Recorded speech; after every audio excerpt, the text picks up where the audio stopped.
As this channel's name suggests, time tech, I will mainly base my channel on both things related. Now all this while I've been covering tech, specifically smartphones. The tech part is covered, but what about the part regarding time? Well, today is the day where I review my first mechanical watch, and it is the Seiko 5 SNKD99K1. Now, before I proceed, Seiko released this lineup and called it the Seiko 5, as all Seiko 5 variants has got 5 categories to match and fulfill: being mechanical, chronophore clock, dated window, durable case, and of course, water resistant. This Seiko 5 I have is the SNKD99K1, and let's talk about it. Like smartphones that need chipsets to properly power them, mechanical watches need movements to move and definitely tell time. Under the exhibition case lies the 7S26 Seiko Movement made in 1996. It also features self-winding, and that's all. It also features 21 jewels and has a beat rate of 21,600 bph, and of course it has an average 41-hour power reserve, which is what we know in the phone world as battery life. But in a watch, it's called power reserve, in a mechanical watch specifically. This watch also features an industry standard 316L stainless steel, and it really was well done.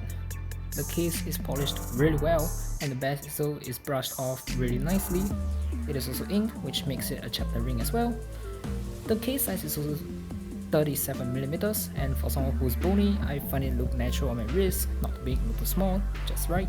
And this watch is also covered by Seiko's Hardlex mineral crystal, which is a tier above acrylic but below sapphire glass. Hey, at least it's not using Apple's sapphire. Now taking a look at the back of the watch, and you'll see the caliber 7S26 in-house, though not as accurate as quartz movements. Due to the nature of it being mechanical, it's pretty impressive to even see a mechanical movement for the asking price of $257 or $180 that I paid, since it's under clearance of the newer Seiko 5s. The only thing I hope the 7S26 movement does is support hand winding, which it doesn't. Shaking the watch makes me look like a complete psychopath, but hey, at least maintenance is done. It can last basically forever since it's a mechanical watch. Side note, you have to shake the watch to get it to work, and it moves according to how you move. Now one thing you should take note for all Seiko 5s is that there are reviews that recommends you to chuck the bracelet in the bin as they feel cheap. You know, Seiko has to cut corners somewhere to bring mechanical watches down, and that's where others have issues with, and I don't. I don't have a hairy hand, so I didn't experience any discomfort wearing it. Many reviewers have also pointed out the bracelet as being cheap, and I can understand that, cause it feels light. It is a hollow link bracelet, hence the lightness I guess. But either way, I find it perfectly okay, as it doesn't actually feel cheap to me. Seiko 5 owners, please let me know how you all think about the hollow link bracelet. One more thing is, this bracelet does support press to release clubs, so you know, to allow you to remove the watch from your wrist. And another thing is, this bracelet is proprietary, so that means you cannot get a replacement bracelet unless you really try, because you know, it's an integrated bracelet. Next up, luminance of this watch is actually really great.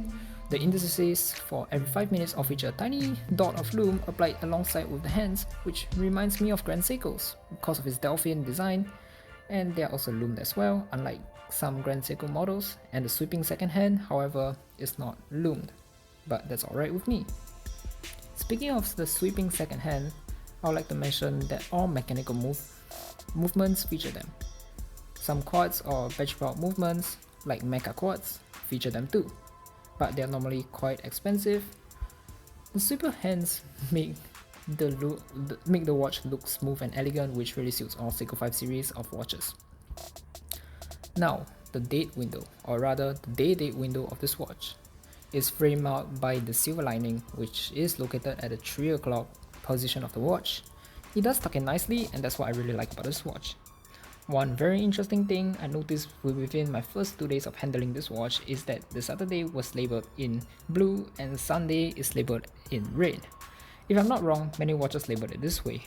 I'm guessing watchmakers know that Saturday and Sundays are the best days of the week. Regardless, watching the watch changing date is quite a sight. you can start to see change from 9 PM to 3 AM. The date completes its change at 12 AM, while the day completes its change by 3 AM. The day does cycle through different languages too, so that means you can set it to the language you want, offered to you by this watch. And for God's sakes, never change the time of the mechanical watch from 9 PM to 4 AM or 3 AM like this, because it will damage some gears inside. This watch also features 5 bar water resistance, but please do not take it to swimming with you just to be safe. The watch also has a sunburst effect on the dial, which makes it look so beautiful and looks expensive at the time. But the irony is, it really isn't. The watch also has applied indices and applied Seiko branding and the 5 badge, which really adds on to the expensive looking theme of the watch.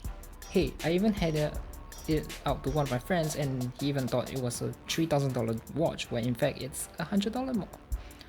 Now, overall, this Seiko 5 SNKD99K1 in this sunburst blue dial not only looks stunning, but it's also affordable. And I think it's a really good starter watch for people who appreciates the art of mechanical movements. Though it might lose time and you have to set it like every week, accounting for leap days like February 29, it may get annoying, but due to it being mechanical at such a low cost, I can easily understand this handicap.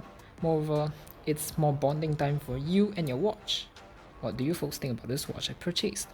Let me know down in the comments. Also, please remember to do the time tech improvement program, link in the description below. Subscribe while you're down there too, and give this video a thumbs up. I'm aiming for 150 by the end of 2021. And yeah, that's all for today, and I'll catch you all next time.